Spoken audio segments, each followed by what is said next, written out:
ఏంటండి సినిమాల్లో విలన్లు ఫైట్ చేసే చోట్లా ఉంది. అంతకన్నా భయంకరమైన వాళ్ళనే కలుసుకోబోతున్నాం. అందుకే ఈ చోటు. ప్రెస్ మీడియా వీళ్ళందరూ చాలా మంచోళ్ళు. అది చూద్దాం. ఏం కావాలని అడగండి. మీకు ఇష్టమైన స్వీట్ ఏంటి సార్? ఇదేం ప్రశ్న అండి, చాలా ఈజీ. చెప్పండి.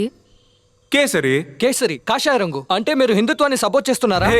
మా నాన్న కేసరి బాగా చేస్తాడు, అందుకే చెప్పాను. తండ్రి గురించి చెప్తున్నారు అంటే మీది వారసత్వ రాజకీయమా? ఏమండి, డాక్టర్ కొడుకు డాక్టర్ అవ్వచ్చు, లాయర్ కొడుకు లాయర్ అవ్వచ్చు, కానీ పొలిటీషియన్ కొడుకు పొలిటీషియన్ అవ్వకూడదా?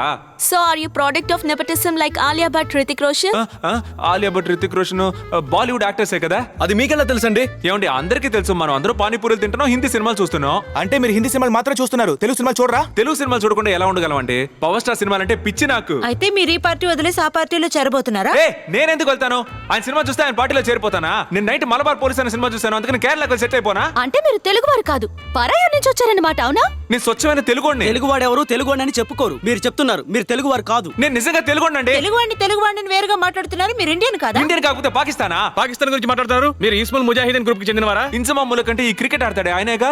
అంటే మీకు క్రికెట్ బెట్టింగ్స్ తో సంబంధం ఉందా? ఏంటయ్యా ఈ ప్రశ్నలు?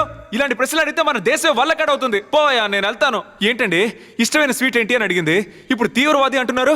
2 నిమిషాలు తల తిరిగిపోయింది. టెన్షన్ అయ్యావు కదా, ఇది ఫేస్ చేయడం నేర్చుకో. వీళ్ళు తలుచుకుంటే ట్రంప్ ని తెలుగువాడిగాను, తిరుపతిని తాలిబాన్ గాను మార్చేయగలరు.